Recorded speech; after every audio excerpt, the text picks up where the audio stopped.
कि परिवार के आर्थिक, शारीरिक और मानसिक असमानताओं, तनावों के बीच में ध्यान की क्या भूमिका हो सकती है कि इन असमानताओं से छुटकारा हो सके।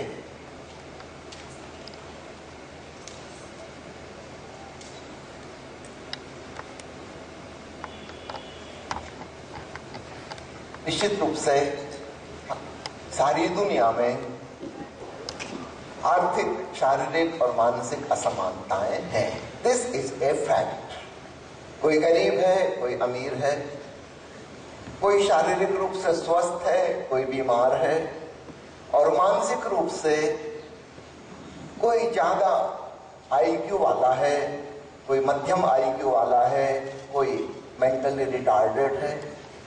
करीब करीब 20% बच्चे मेंटली रिटार्डेशन वाली सीमा में आते हैं। ये असमानताएं हैं। आपने पूछा है कि ध्यान के द्वारा इन असमानताओं के पार कैसे जाया जा सकता है। ध्यान ही एकमात्र चीज है जिसमें हम अपनी भीतर की चेतना को जानते हैं, चेतना को विकसित करते हैं, और वहां पर एक बात है, सबकी चेतना समान है। हमारा शरीर अलग अलग है, हमारी बुद्धि और विचार अलग अलग हैं, हमारी भावनाएं भी भिन्न भिन्न हो सकती हैं, किंतु हमारी आत्मा, हमारी चेतना एक है। उसमें रत्ती भर भी अंतर नहीं, कोई भेद नहीं है।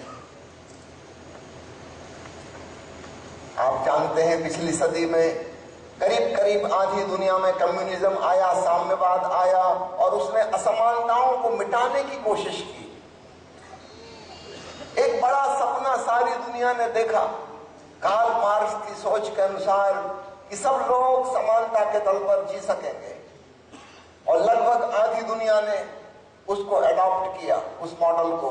लेकिन वह सामाजिक राजनीतिक मॉडल कामयाब न हो सका। 60-70 साल के बाद सोवियत रूस को टूटना पड़ा। जर्मनी में, कोरिया में, चेकोस्लोवाकिया में, सब जगह साम्यवाद समाप्त हो गया, और चीन में भी पीछे से पूंजीवाद भीतर घुस आया, साम्यवाद की जड़ें उखड़ गई। एक बहुत बड़ा प्रयोग हुआ था, आधी से अधिक जनसंख्या के ऊपर वह प्रयोग हुआ और असफल हो गया, क्योंकि चाहे गरीबी अमीरी के तल पर हम असमानता मिटा दें, शारीरिक असमानताओं को कैसे मिटाएंगे। कोई शारीरिक रूप से ज्यादा बलवान है, कोई मस्कुलर वीकनेस का शिकार है, कोई ज्यादा स्वस्थ है, कोई बीमार है, कोई सुंदर है, कोई कुरूप है। इसको हम कैसे मिटा सकते हैं? ये तो प्रकृति प्रदत्त विविधताएं हैं, और मन के तल पर तो बहुत भिन्नता है। जैसा मैंने कहा, 20% बच्चे मेंटल रिटार्डेशन की कैटेगरी में आते हैं, 2% जीनियस है, और टोटल 20% जिनको हम हायर आईक्यू साइड में कहें, उसमें काउंट होते हैं, और बाकी के बीच में, मध्य में है। ये विभिन्नता प्रकृति ने ही पैदा की है। तो चाहे गरीबी अमीरी के तल पे हम समान हो भी जाएं, क्योंकि वो तो मनुष्य के द्वारा निर्मित समाज अर्थव्यवस्था से पैदा हुई है बात, लेकिन शारीरिक भिन्नता और मानसिक भिन्नता को तो मिटाने का कोई उपाय ही नहीं है। फिर इंफीरियरिटी कॉम्प्लेक्स और सुपीरियरिटी कॉम्प्लेक्स आएगा, और इससे बड़ी समस्याएं खड़ी होती हैं। कोई घमंडी और अभिमानी हो जाएंगे, और फिर उनके बदले में, रिएक्शन में, उतने ही लोग डिप्रेशन और फ्रस्ट्रेशन के शिकार होंगे। कैसे समानता का एहसास हो? ध्यान के द्वारा हम अपने भीतर की आत्मा को जानते हैं, अपने भीतर विराजमान परमात्मा को पहचानते हैं। मुझे बहुत अच्छा लगा, यहाँ घड़ी पर फूलमाला पहनाई गई, समय ही ईश्वर है कहा गया। शायद आपको पता ना हो,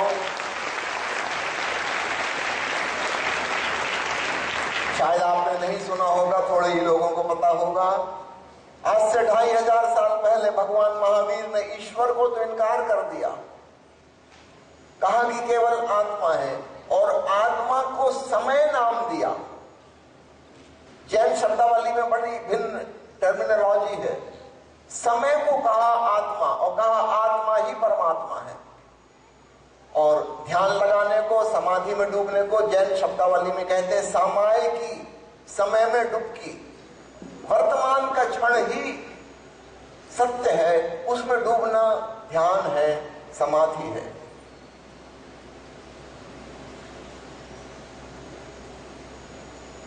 उस आत्मा में डूबकर हमें अपने भीतर के ब्रह्म का ज्ञान होता है, और तब हमें यह भी पता होता है कि जो मेरे भीतर है वही तेरे भीतर है और वही सबके भीतर है, और उसमें कोई भेद नहीं है। एक तल पर हम सब समान हैं। जो मेरे भीतर वही तेरे भीतर, वही सबके भीतर, कण कण में भगवान है। इसलिए आपने पूछा है कि ध्यान के द्वारा ये असमानताएं कैसे मिटेंगी। कि ऊपर वाली असमानताएं तो नहीं मिटेंगी, लेकिन एक नई समानता का एहसास होगा, और तब उसको जानकर हमारे भीतर ना सुपीरियरिटी कॉम्प्लेक्स होगा और ना इंफीरियरिटी कॉम्प्लेक्स होगा। हम सारे कॉम्प्लेक्सेस से मुक्त हो जाएंगे। हम सहज, सामान्य और सरल जीवन जी सकेंगे।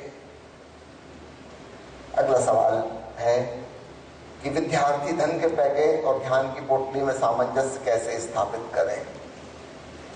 पुराने जमाने में धन को और ध्यान को, संसार को और संन्यास को, भौतिकवाद को और अध्यात्मवाद को बिल्कुल अलग अलग, एक दूसरे से विपरीत माना जाता था।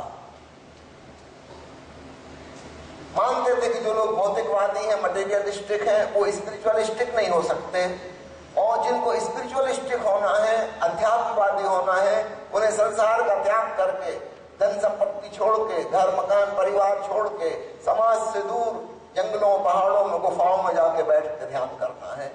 ऐसी पुरानी धारणा थी।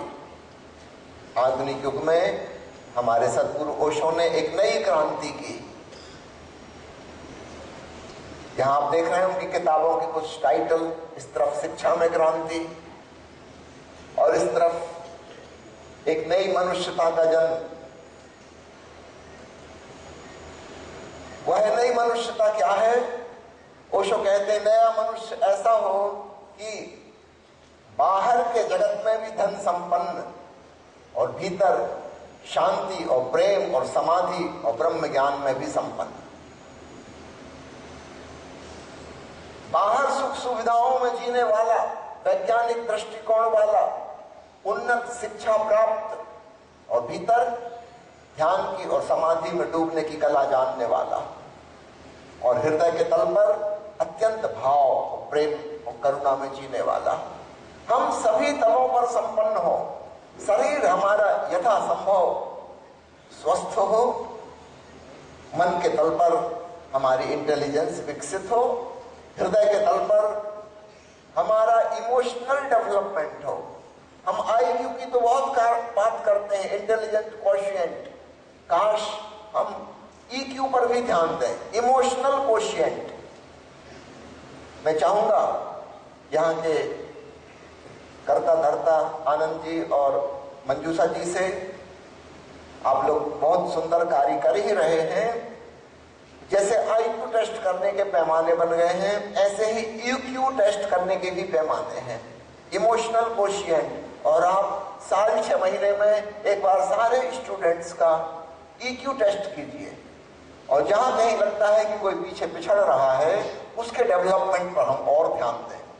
सिर्फ बौद्धिक विकास ही आपकी जिम्मेवारी नहीं है, भावनात्मक हार्दिक विकास। हमें केवल एक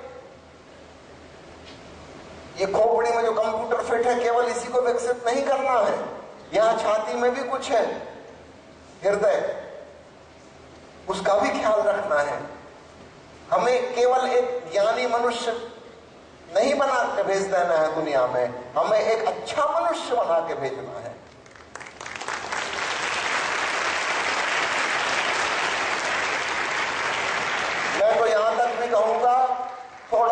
ज्ञानी हो तो चल जाएगा, नो प्रॉब्लम, लेकिन हृदय के तल पर उसका ईक्यू लेवल बहुत हाई होना चाहिए। थोड़ा कम ज्ञानी हो चल जाएगा। संत कबीर बिल्कुल गैर पढ़े लिखे थे, दस्तखत करना भी नहीं आता था, पर उनसे ज्यादा अच्छा इंसान तो नहीं हुआ। क्या फर्क पड़ता है, नहीं पढ़ना लिखना जानते थे।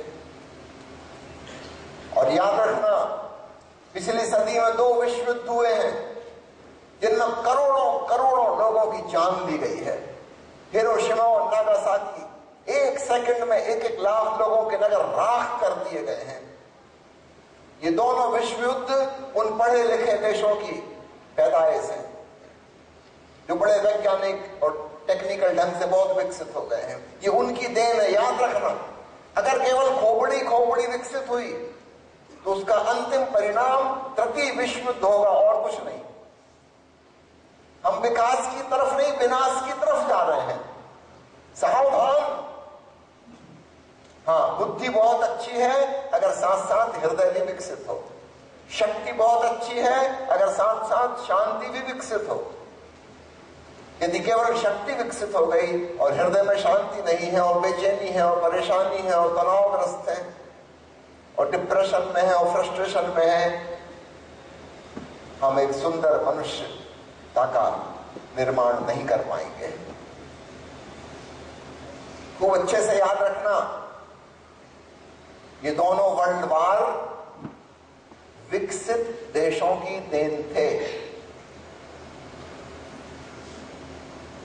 अगर हमने केवल बुद्धि का विकास किया तो जो वहां हुआ था वही हम यहां कर लेंगे।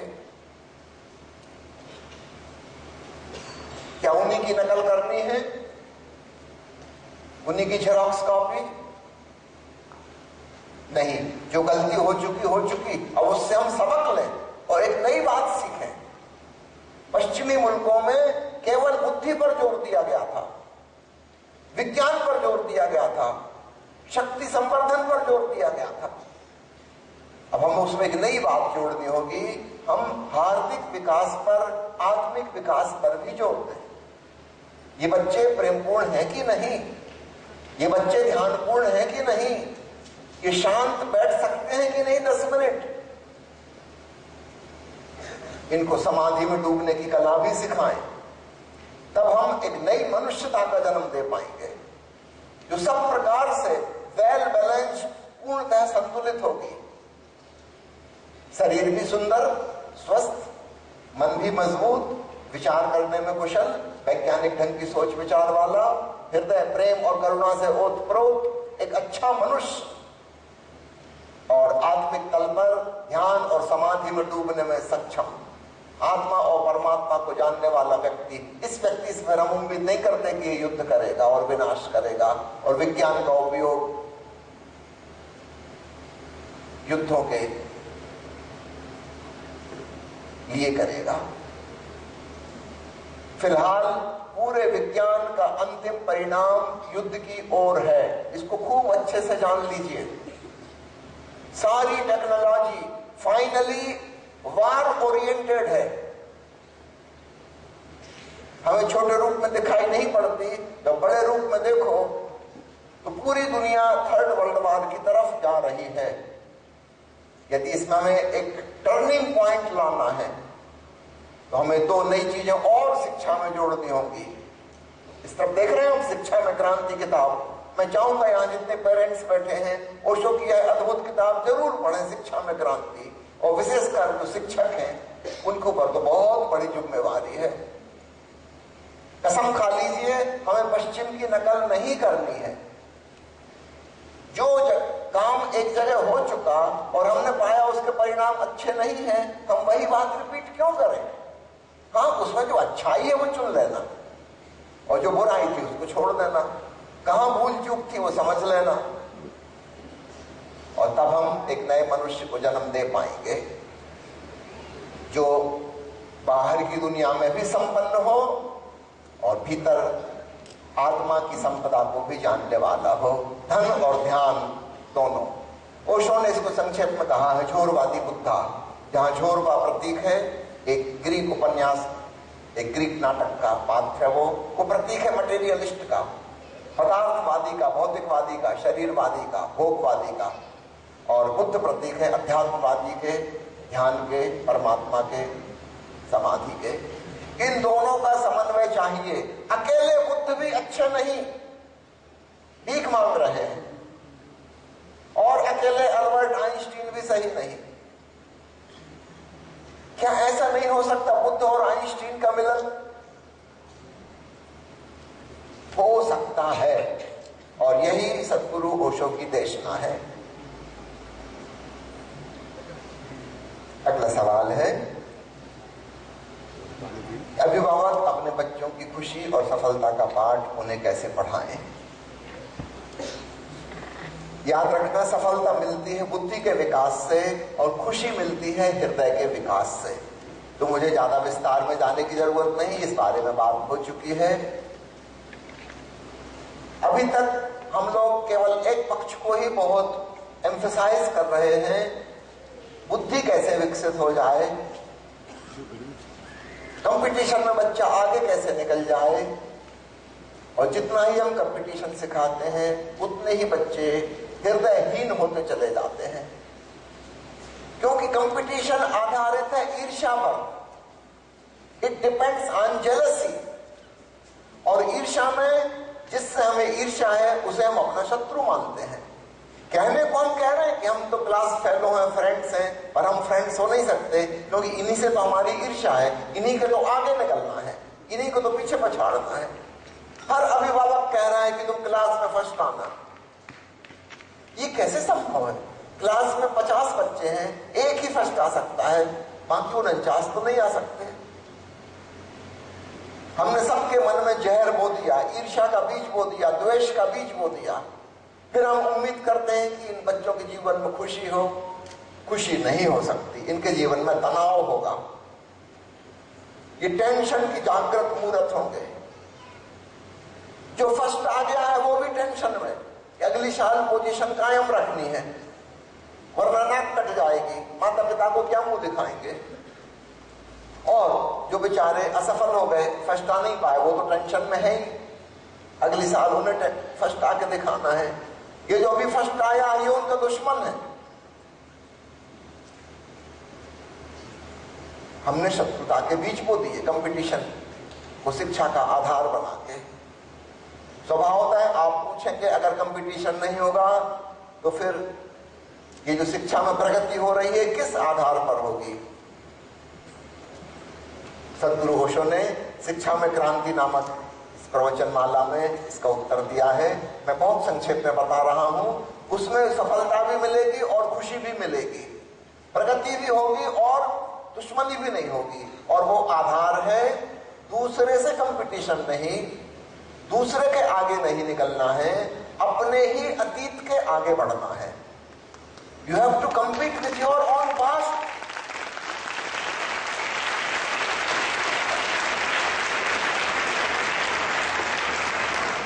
यदि पिछले साल आपको 60% नंबर आए थे, इस साल कोशिश करें आप 62, 65 आए।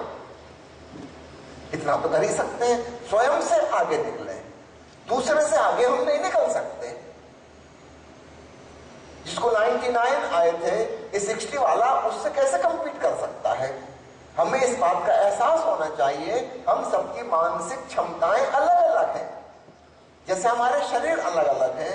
हम एक लंगड़े बच्चे से उम्मीद तो नहीं करते वो कि दौड़ में भाग ले और ओलंपिक में आगे आए, क्योंकि हम सबको दिखाई देती है उसकी टांग टूटी हुई है, वो दौड़ में कैसे दौड़ेगा? लेकिन मन की क्षमताएं हमें दिखाई नहीं देती, वे अदृश्य हैं। टूटी टांग स्थूल है, सबकी नजर में आती है कि टूटी टांग, ये कैसे दौड़ेगा? लेकिन मानसिक क्षमताएं भी तो सीमित है। किसी की किसी क्षेत्र में, किसी की किसी डायमेंशन में ज्यादा है, किसी की किसी डायमेंशन में कम है। कोई हो सकता है बहुत अच्छा मैथमेटिशियन हो, कोई हो सकता है मैथमेटिक्स में अच्छा ना हो, म्यूजिक में बहुत अच्छा हो। कोई हो सकता है ना मैथमेटिक्स में ना म्यूजिक में अच्छा हो, इसकी मेमोरी बहुत अच्छी हो, हिस्ट्री में बड़ा कुशल हो। सबकी अलग अलग क्षमताएं हैं, हम सबको एक तराजू पर नहीं तोल सकते। इसलिए दूसरे से कंपटीशन का और तुलना का सवाल ही पैदा नहीं होता। मैं हूं, आप है, तीसरा व्यक्ति है, सभी भिन्न भिन्न है। हम कैसे एक दूसरे से तुलना कर सकते हैं? कमल कमल है, गुलाब गुलाब है, चमेली चमेली है, और ऐसा होने से ही जगत में सौंदर्य है। फिलहाल हमारी शिक्षा पद्धति सिखा रही है, हम कमल से कह रहे हैं कि अरे गुलाब कैसे बनो, यहां कहां कीचड़ में पड़े हो, गंदी मिट्टी में, बदबूदार कीचड़, और गुलाब को देखो गमले में लगा है और घर के ड्राइंग रूम में सुशोभित है, और तुम यहां बाहर कीचड़ में। और कमल बेचारा टेंशन में आ गया, वो कंपटीशन करने लगा गुलाब से। अगर ये गुलाब की तरह वहां रख दिया गया तो मर जाएगा सूख। इसके लिए वही होना उचित है। और गुलाब से कोई कह दे कि क्या छोटे से गुलाब, अरे क्षुद्र, शर्म नहीं आती, इंफीरियर, कुछ कुल वंश की इज्जत का ख्याल रखो, इतने छोटे गुलाब, कमल को देखो कितना बड़ा, तुम भी बड़े हो जाओ। बेचारा गुलाब क्या करेगा, जबरदस्ती अपनी पंखड़ियां खोलेगा तो टूट के पंखड़ियां गिर जाएंगी। गुलाब कमल नहीं हो सकता, कमल गुलाब हो नहीं सकता, और होने की जरूरत भी नहीं है, कोई जरूरत नहीं है। दुनिया में खूबसूरती इसलिए है कि यहां भांति भांति के लोग हैं, वैरायटी है। सब एक से हो जाएं तो यंत्र मानव रोबोट्स की तरह हो जाएंगे, सारी विविधता नष्ट हो जाएगी। विविधता का सम्मान करना सीखो, रिस्पेक्ट द वैरायटी। अच्छा है सब लोग एक जैसे नहीं हैं, होने भी नहीं चाहिए। तो दूसरे से कंपैरिजन और कंपटीशन नहीं हो सकता, लेकिन फिर भी हम प्रगति करेंगे, विकास करेंगे। किस आधार पर? हम अपने अतीत से आगे निकल लेंगे। तो 60% वाले को 99% वाले से कोई कंपैरिजन नहीं है, लेकिन वो 60 से तो आगे बढ़ने की कोशिश करे। पिछले साल जो कामयाबी हासिल की थी उससे 2 कदम आगे तो बढ़े, 62 पे आए, ये उसकी प्रगति का आधार हो। और तब हम पाएंगे सभी के भीतर खुशी और संतोष व्याप्त हो गया। फिलहाल हमारी शिक्षा पद्धति प्रतियोगिता वाली असंतोष पैदा करती है। Everybody is discontented, unsatisfied. सफलता तो मिल गई लेकिन संतोष नहीं मिला। इस सफलता का क्या करोगे जिसमें संतोष नहीं, जिसमें खुशी नहीं? ये सफलता अधूरी है। तो ओशो जिस प्रकार की शिक्षा की बात कर रहे हैं, उस प्रकार की शिक्षा सफलता भी देगी और खुशी भी देगी और संतोष भी देगी। एक अंतिम सवाल आया है, इन्होंने पूछा है कि बच्चा बारंबार कहने पर भी प्रातःकाल ना उठे, व्यायाम ना करे, होटलिंग ना छोड़े, तो क्या पालक उसे उसी बुरी स्थिति में उसे रहने दें? किस हद तक उसके साथ दोस्ताना व्यवहार करें? एक बात तो पक्की है, जिन सज्जन ने लिख के भेजा है उनका बेटा उनकी तो नहीं मानता, अभी तक तो नहीं माना। आप हार चुके हो कह कह के कि बेटा प्रातःकाल उठो, व्यायाम करो, होटलिंग छोड़ दो। एक बात पक्की, अभी तक तो वो नहीं माना। मेरी बात स्पष्ट है, आपका जिस तरीके का रवैया है उसे आदेश देने का, आप उसमें असफल हो चुके हैं। You are already defeated in your way. अब मेरी बात मानने के अलावा और कोई उपाय नहीं है। There is no other way. हम क्यों चाहते हैं कि जो मेरे मन में अच्छा लगता है उसका पालन मेरे बच्चे भी करें?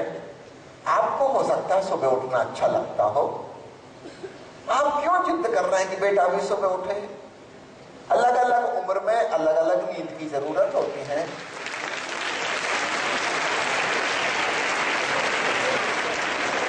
मां के गर्भ में बच्चा 24 घंटे सोया रहता है 9 महीने तक।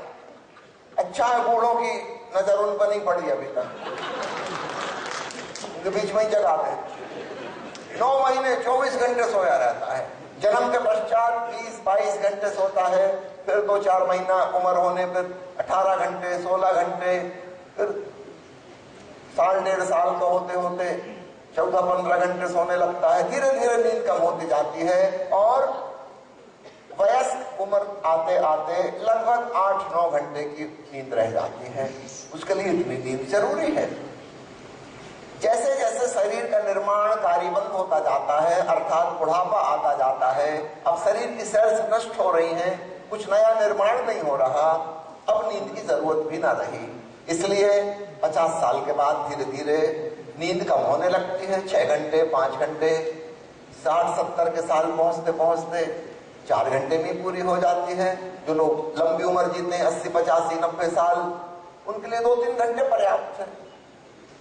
अब उनके शरीर में कुछ रिनोवेशन नहीं हो रहा है, सेल्स आर डाइंग। जब वो रीजनरेट हो रही थी तब गहरी नींद की जरूरत थी। ये बेहोश जैसा पड़ा रहे, उस बेहोशी में प्रकृति अपना काम करती थी और नई सेल्स बनाती थी। हर उम्र की अपनी जरूरत है, खाने पीने की भी, भोजन की भी और व्यायाम की भी और नींद की भी। लेकिन अक्सर क्या होता है, घर के बड़े बुजुर्ग जिनकी रंगदारी चलती है घर में, वो कोशिश करते सब लोग उन्हीं का पालन करें। ये प्रैक्टिकल संभव नहीं है, होना भी नहीं चाहिए। आपको नहीं आती नींद, आप उठो प्रातः काल में, आपको कौन मना करता है? दूसरों को डिस्टर्ब नहीं करो।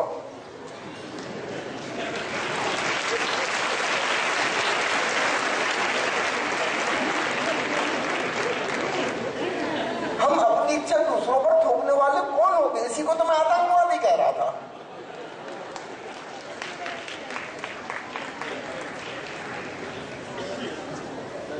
स्त्री पुरुष की नींद की भी जरूरतें अलग अलग है। मेडिकल साइंस के हिसाब से हमारे शरीर का तापमान 2 घंटे के लिए करीब 1 डिग्री कम हो जाता है गहरी नींद में, और वही हमारे सर्वाधिक गहरी नींद के 2 घंटे होते हैं। यदि वो 2 घंटे हमारी नींद चूक गई तो फिर हम दिन भर थके मांदे महसूस करते रहेंगे, तनाव में महसूस करेंगे, बेचैनी अनुभव करेंगे, एनर्जेटिक नहीं लगेगा, थके थके लगेंगे। अगर वो 2 घंटे हमको मिल गए हैं तो फिर हम री एनर्जाइज हो जाते हैं, रिजुविनेट हो जाते हैं। वो 2 घंटे सबके अलग अलग हैं। छोटे बच्चों के वो 2 घंटे अक्सर देर से होते हैं। बूढ़े लोगों के वो 2 घंटे ब्रह्म मुहूर्त में हो जाते हैं। तो बूढ़ा आदमी सुबह 4 बजे उठ जाए, 4:30 बजे उठ जाए, उसके लिए बिल्कुल ठीक, वो स्वस्थ रहेगा। लेकिन वो अपने नाती पोतों को भी जगा दे 4:30 बजे, तो बेचारों का हो गया कल्याण। ये दिन भर फिर उबासी लेंगे, नींद आती रहेगी, फिर इनको डांटोगे, क्या थके थके लगते हो? नौजवान होकर अभी 11 बजे और जमाई आने लगी, अरे तामसी पापी। नहीं, वो तामसी पापी नहीं, वो तुम्हारी बातों में आ गया, 4:30 बजे उठ गया। अगर उसकी नींद पूरी हो जाती तो वो भी दिन भर एनर्जेटिक महसूस करता। थोड़ा साइंटिफिक ढंग से चले। पुरुषों के ये घंटे प्रायः 4 से लेकर 6 बजे के बीच में होते हैं, 2 घंटे, और स्त्रियों के घंटे थोड़े लेट, करीब 5 से 7 के बीच में होते हैं। तो परिवार का नियम तो यही होना चाहिए कि मॉर्निंग टी पुरुष बनाए,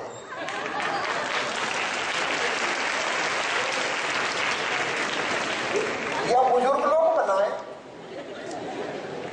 एकदम ठीक डिस्ट्रीब्यूशन होगा। इसमें कोई